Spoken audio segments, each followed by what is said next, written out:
You know, people always think that being an entrepreneur or bilang isang negosyante is one of the nicest and most dreamy like jobs or work na pwede nyo magawa these days. In fact, ang dami kong kaibigan na nasa corporate, gusto tumalon sa other side of the fence and become an entrepreneur slash employer.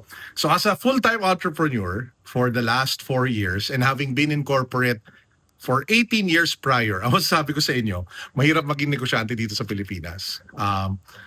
Unang-una sa lahat, just dealing with government. Parang kasalanan maging successful dito sa Pilipinas eh. Yun ang pakiramdam ko na kada galaw mo, may government agency na parang gusto na lang isahan ka or gusto na lang may kunin sa'yo na kahit you're trying to do all the right things.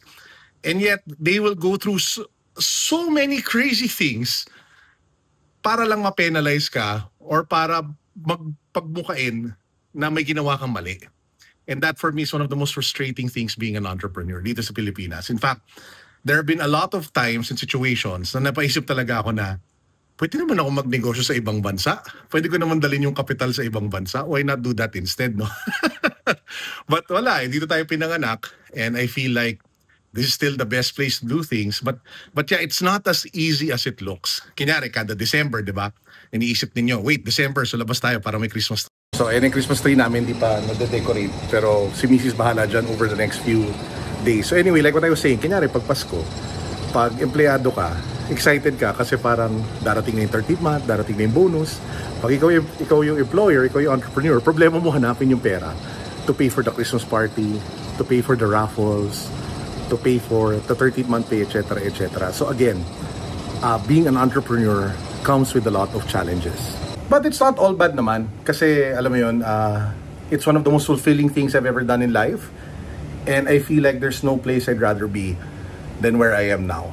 Pero ang warning ko sa lahat sa inyo na gustong maging negosyante is prepare yourself mentally, emotionally, financially. Make sure meron kayong support system. Kasi believe me when I say that it looks way, way harder than it looks like on social media. And lalong-lalo na if you are doing it in the Philippines. Ta-da! May thank you pa siya. Thanks for choosing our products. It is super thin. It is super lightweight. As in, sobrang gaan niya. Which is one of the reasons why I wanted to get this. Because it is just perfect for people who are entrepreneurs, people who are on the go.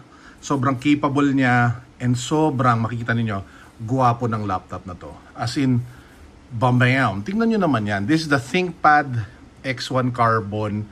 Oh my God. I remember seeing this for the first time in Japan and I just fell in love.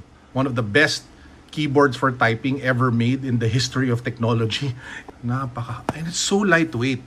Pala galing kay Digital Walker. This is yung Marshall Kilburn 3 speakers na portable. Mukhang natutuwa po sa ako. So we have a note over here. Speakers receive a lot of love over the years. Beyond the box, open source Digital Walker. We'll hope you'll enjoy listening to the Kilburn 3 as much as we enjoyed making it. I'm sure I will enjoy it. Napakaganda talaga. Hindi nung pusa. Nung speaker. So shout out kay Digital Walker. Salamat. Mukhang matutuwa pusa ako dito. So today pupunta tayo ng Ateneo. We have a talk. So I am picking my sneakers of the day. Ang gulo, no? This is like my man closet. Nagtambakan na lang yung mga sapatos, guys. Yung mga New Balance, mga Off-White. Since ito yung pinaka-latest na binili ko, I guess I'll go with this one. It's one of my favorite sneakers anyway. They're so comfortable. So, yan. Ito suotin natin na sapatos. Tapos yung pabango, since mahilig kayo sa scent of the day content, yan. Tobacco Color by Christian Dior. So, regalo to ni Mrs. Sobrang bako na to. Let's go.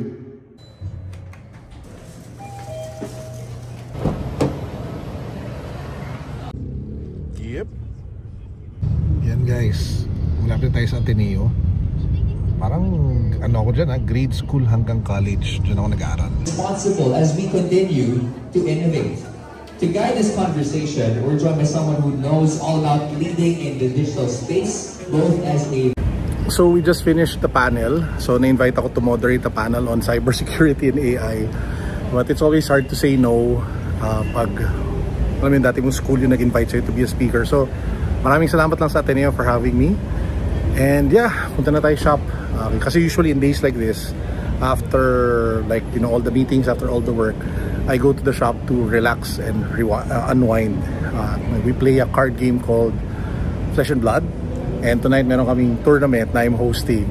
I get to meet with friends, you get to play, you get to distress. So usually that's kind of like how a day goes. So Diego, Cleo. Si Diego, Cleo.